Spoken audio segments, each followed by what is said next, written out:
नमस्ते, जय हिंद। ये है द आवारा मुसाफिर शो क्लिप्स।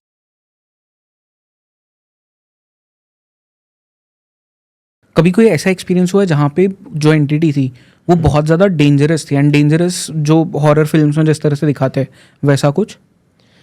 डेंजरस एंटिटी में एक प्रॉपर्टी का मैं काम कर रहा था, तो एक एंटिटी बहुत पावरफुल रूप माना जाता है उसका, ब्रह्म राक्षस बोलते हैं।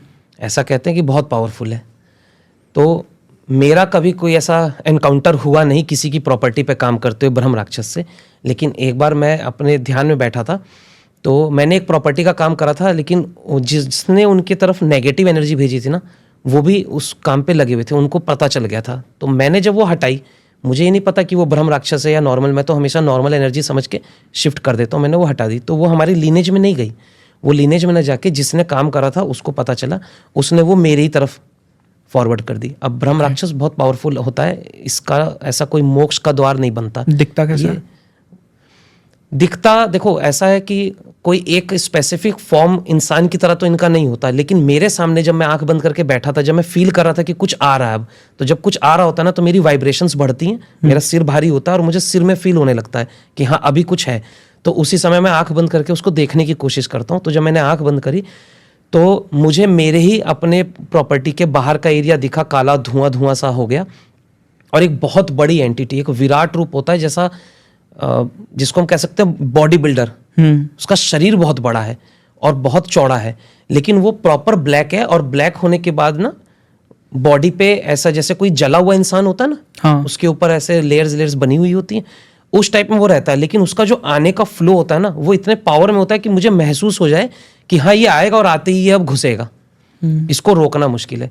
उस टाइम पे मैंने उस एनकाउंटर के टाइम पे मैंने माँ काली का भी आह्वान करा था, भगवान का आह्वान करा था, गुरुदेव का आह्वान भी करा था, और मेरे साथ और जो 3-4 एनर्जीज हैं, मैंने उन सबका आह्वान करा था। उस दिन मैंने प्रॉपर फील करा था कि मेरे साथ जितनी भी एनर्जीज है ना, मैंने सबका आह्वान किया है, क्योंकि उसको लीनेज में नहीं डाला जा सकता था। फिर मैंने उसको ब्लॉक किया। ऐसे हम कवच क्रिएट करते हैं। मैंने 11 कवच क्रिएट करे थे। अच्छा। अपने आगे नॉर्मली एक कवच काम करता है, वहाँ पे इंट्यूशन जो मेरी एनर्जी है, उसने ये बात मुझे ऐसा आता है ना, मैं फ्लो आता दिमाग में इंट्यूशन वाइज, तो ये इंट्यूशन आ गई थी ना कि 11 कवच से नीचे काम नहीं चलना, 11 कवच करने होंगे। 11 कवच करने के बाद जो हमें सिद्धियों के दौरान शक्तियाँ मिलती हैं, जैसे माँ दुर्गा के हाथ में होते हैं अलग अलग हथियार होते हैं, इस तरीके से सिद्धियों में हमें भी फाइट करने के लिए चीज़ें मिलती हैं। उनका भी उपयोग मैंने वहाँ पर करा, और उसके बाद मैंने ये फील करा था कि अब वो एनर्जी पीछे चली गई, वो आ नहीं सकती मेरे पास। लेकिन वो 2 दिन तक वहीं पर थी, 2 दिन तक वो वहाँ से नहीं हिली। मैं 2 दिन तक उसको फील कर रहा था। तीसरे दिन मैंने उसको फिर अपनी लीनेज की तरफ ट्रांसफ़र करा था, उसका रास्ता खोला था।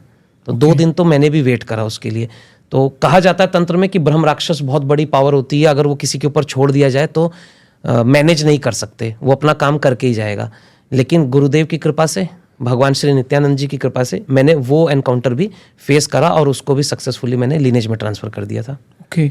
एंड जो जिन वगैरह छोड़ते हैं लोग, वो भी एक तरह से अटैक ही होता है। हाँ, तो वो कैसे करते हैं? और जिन और जिन्नाद ये ऐसे होते हैं, ये एक्चुअल में क्या है ना, ये बीमार करते हैं इंसान को। जिसके ऊपर ये छोड़ दिया गया ना, वो बीमार हो जाएगा। ओके। तो कुछ केस में मैंने देखा है कि पैरालिसिस भी है, वो बिस्तर से नहीं उठ पा रहे, लेकिन उनके ऑर्गन्स खराब हो जाते हैं, 1-2 साल में इंसान की डेथ हो जाती है। तो ये भी बहुत पावरफुल एनर्जीज होती हैं, लेकिन जो अभी हमने डिस्कस करा था उस एनर्जी के सामने ये कम होती हैं।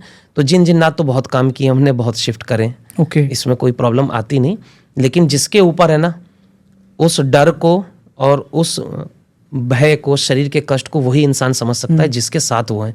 तो यहाँ पे मुझे एक चीज़ पूछनी पड़ेगी आपको कि बहुत सारे लोग होते हैं जो बीमार होते हैं, जो नेचुरली बीमार हो रहे हैं, कुछ गलत खा लिया या कुछ उन्हें बीमारी है उसकी वजह से, और कुछ लोग होते हैं जिनके ऊपर ये बीमारी आ रही है क्योंकि एंटिटी आ गई है। हाँ। तो डिफरेंस कैसे पता चलेगा? हमें तो देखते ही दिख जाती हैं चीज़ें। ओके। डिफरेंस, इंसान तो बीमार है, वो तो अपने आप को बीमार फील कर रहा है, वो दवाई खा रहा है, हील नहीं हो रहा है, डॉक्टर के पास जाता रहेगा।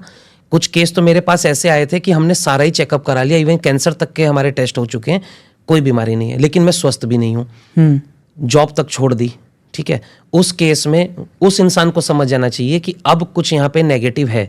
जब आपको डॉक्टर टेस्ट के थ्रू भी नहीं चेक कर पा रहे हैं, एग्जैक्ट रीजन नहीं निकल रहा आपकी बीमारी का, तो वो निकलेगा भी नहीं, क्योंकि वहाँ पे तंत्र से आपको बीमार किया गया, आपके ऊपर नेगेटिव एनर्जीज भेजी गई हैं। Okay. लेकिन ऐसे क्लाइंट जब मेरे सामने होते हैं ना, मैं उनको देखते ही तुरंत फील कर जाता हूँ कि हाँ, इनके साथ कोई अदर पावर है जो इनके सोल के साथ कनेक्टेड है और वो इनको बीमार कर रही है। और इंट्यूशन वाइज वो चीज़ें फील हो जाती हैं, ऐसा इंट्यूशन में आता है, कुछ छाया सी हमें फील हो जाती है, हाँ ये किस टाइप की है, क्योंकि मुझे पावर भी चेक करनी होती है कि जब मैं किसी के साथ काम कर रहा हूँ तो कितनी पावर उसके ऊपर है, राइट। वो नेगेटिव एनर्जी किस पावर की, उस हिसाब से मैं डिसाइड करता हूँ ना मुझे भी कितनी पावर जनरेट करनी होगी।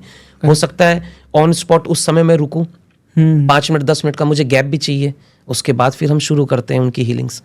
तो चीज़ें दिख जाती हैं, लेकिन हेल्थ इश्यूज अगर हैं और वो डिटेक्ट नहीं हो रहे हैं तो वहाँ पे नेगेटिविटी प्रॉपर है उनके साथ।